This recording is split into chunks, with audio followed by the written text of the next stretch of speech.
तो next video जो है हमारा वो है कॉम्पोजिट रेडिकल्स के बारे में। कॉम्पोजिट रेडिकल कैसे बनता है बच्चों? तो इसमें कम से कम 2 एलिमेंट मिक्स होंगे, बराबर। जैसे कि हाइड्रोक्साइड देखोगे, जैसे हमने अमोनिया देखा था। अमोनिया में क्या था? नाइट्रोजन था और हाइड्रोजन था, और मैंने दोनों ही कैपिटल लिखा था।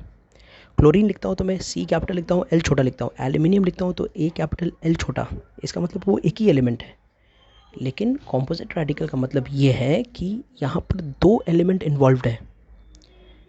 हाइड्रोक्साइड में OH, और इन दोनों का कंबाइंड जो कॉम्बिनेशन होगा ना, कंबाइनिंग पावर, कंबाइनिंग पावर वो -1 है।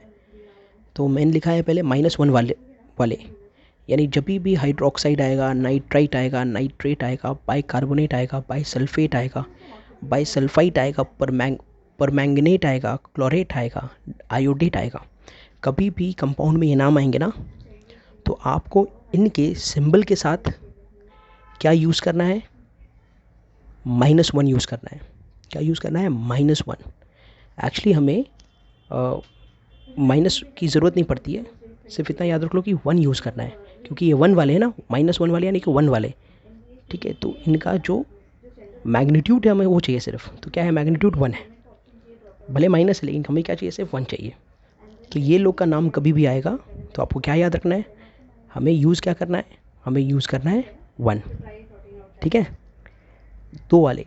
तो कार्बोनेट आया, सल्फेट आया, सल्फाइट आया, क्रोमेट आया, डाइक्रोमेट आया। तो इन सब का कंबाइंड वैलेंसी कितना है? कंबाइंड वैलेंसी कितना है? 2 है, -2 है। लेकिन हम क्या यूज़ करेंगे? सिर्फ नंबर को, मैग्नीट्यूड को, 2 को यूज़ करेंगे। और अगर फॉस्फेट आया तो फॉस्फेट एक ऐसा है जिसका कंबाइनिंग पावर है -3।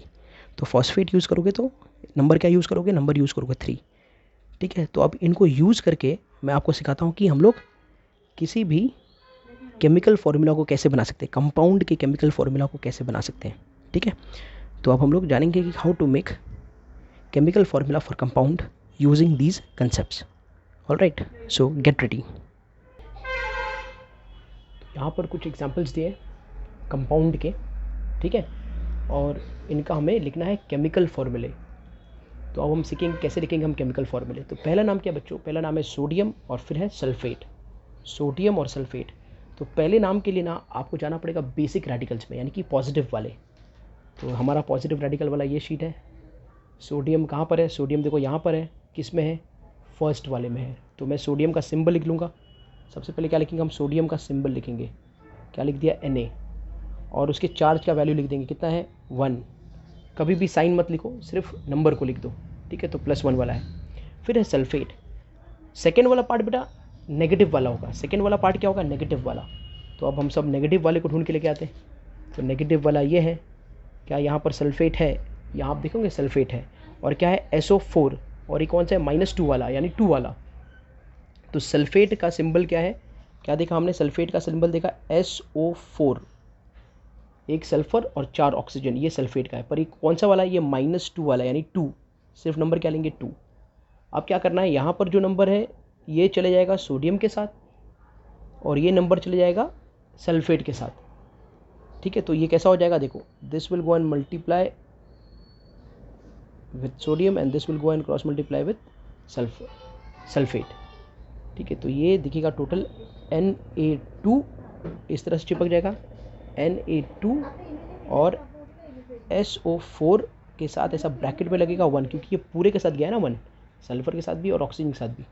बाद में आपको 1 को लिखने की ज़रूरत नहीं है, तो आप सिर्फ लिख दोगे Na2SO4। तो ये बन गया आपका फॉर्मूला सोडियम सल्फेट का।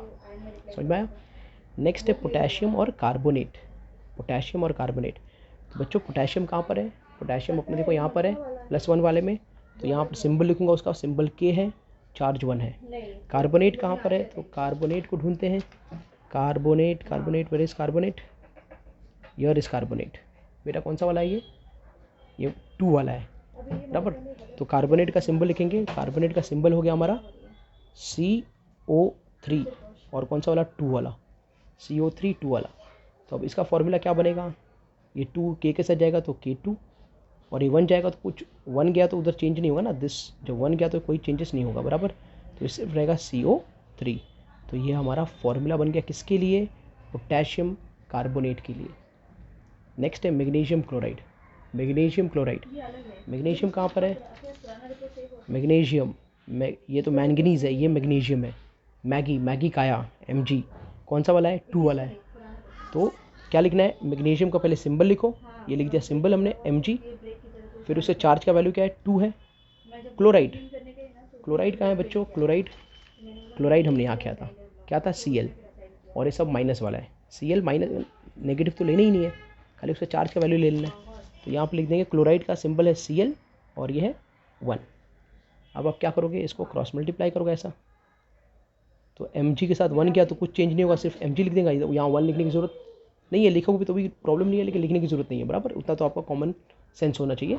और Cl के साथ चले जाएगा 2, तो ये फॉर्मूला बन गया MgCl2, मैग्नीशियम क्लोराइड का फॉर्मूला। आ रहा है मज़ा बच्चों? सोडियम हाइड्रोक्साइड, तो सोडियम के बारे में इतना जान चुके आप लोग, Na है और 1 है। अब हाइड्रो ऑक्साइड को ढूंढते हैं हम लोग ज़रा। हमारा हाइड्रो ऑक्साइड कहाँ पर है? ये देख लो, हाइड्रो ऑक्साइड, ठीक है, कितना है? मतलब -1 वाला है, यानी 1 है। तो हाइड्रो ऑक्साइड का सिंबल, जो नाम है उसका सिंबल लिखने का, तो OH लिख दिया, और इसके साथ क्या लिख दिया? 1, क्योंकि वो भी 1 वाला है, बराबर, वो भी 1 वाला है, 1 वाले में से आया है। अब इसे क्रॉस मल्टीप्लाई करो, दोनों का 1 है, दोनों का अगर सेम नंबर हुआ तो कट हो जाएगा और कुछ नहीं बचेगा, सिर्फ क्या बचेगा? NaOH। तो ये हो गया सोडियम हाइड्रोक्साइड। कभी भी दोनों के सेम नंबर रहे तो सब चीज़ कैंसिल हो जाता है और सिर्फ वो नाम जुड़ जाते हैं, तो इनका गठबंधन ऐसे होता है। अब देखेंगे आपको सोडियम बाइकार्बोनेट, सोडियम तो जान चुके हो Na है और 1 भी है उसका। अब ये बाइकार्बोनेट को ढूंढो, तो bicarbonate just see this, bicarbonate HCO3 और माइनस वाला, तो ये आएगा HCO3, उसका सिंबल आ गया।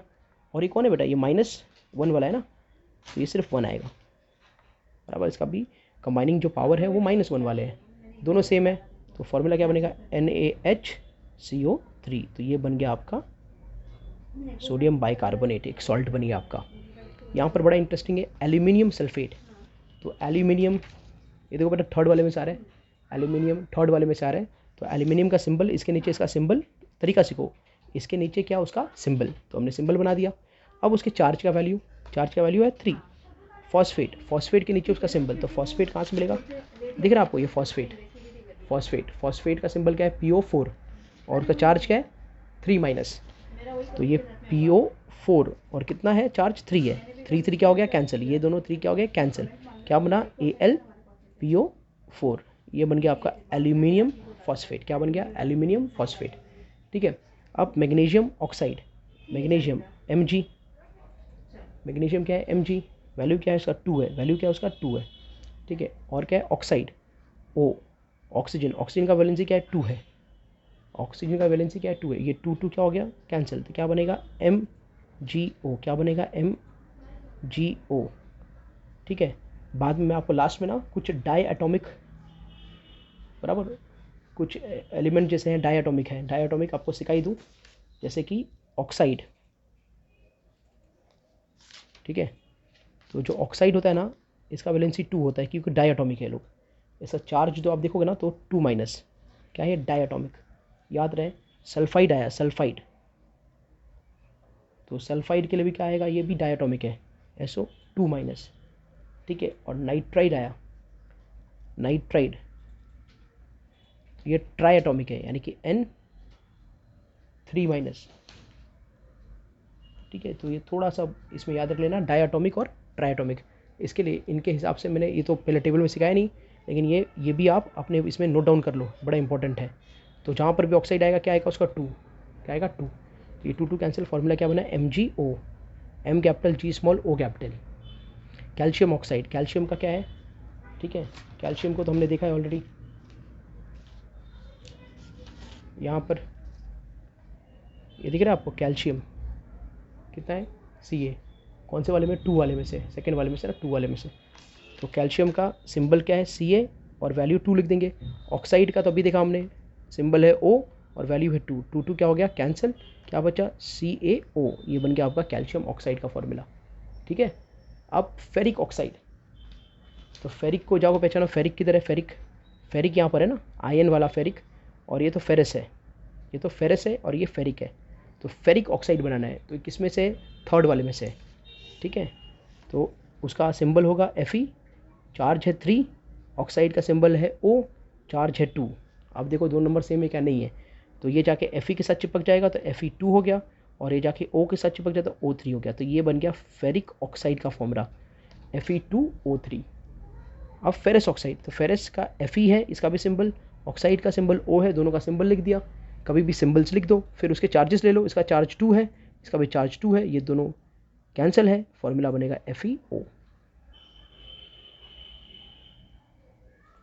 ठीक है, तो ये फेरस ऑक्साइड का फॉर्मूला है। तो इन द सेम मैनर आप लोग जितने चाहो उतने फॉर्मूला बना सकते हो, सिर्फ आपको ये जो रेडिकल टेबल हमने बताया है वो टेबल याद होने चाहिए, बराबर। सो होपफुली ये वीडियो बहुत हेल्पफुल लगा रहेगा, और इस वीडियो की हेल्प से आप कितने भी एलिमेंट्स के कोई भी फॉर्मूला बना सकते हो, अगर इसको आपने प्रॉपर प्रैक्टिस किया तो। ठीक है, तो जिनको भी केमिस्ट्री डिफ़िकल्ट लगता है वो ये वीडियो उनके लिए बहुत हेल्पफुल होगा, तो इसको शेयर ज़रूर करो, ताकि if you find it helpful तो दूसरों को भी इससे हेल्प मिले केमिस्ट्री को समझने के लिए। ठीक है, so if you like the video, you do comment and do share.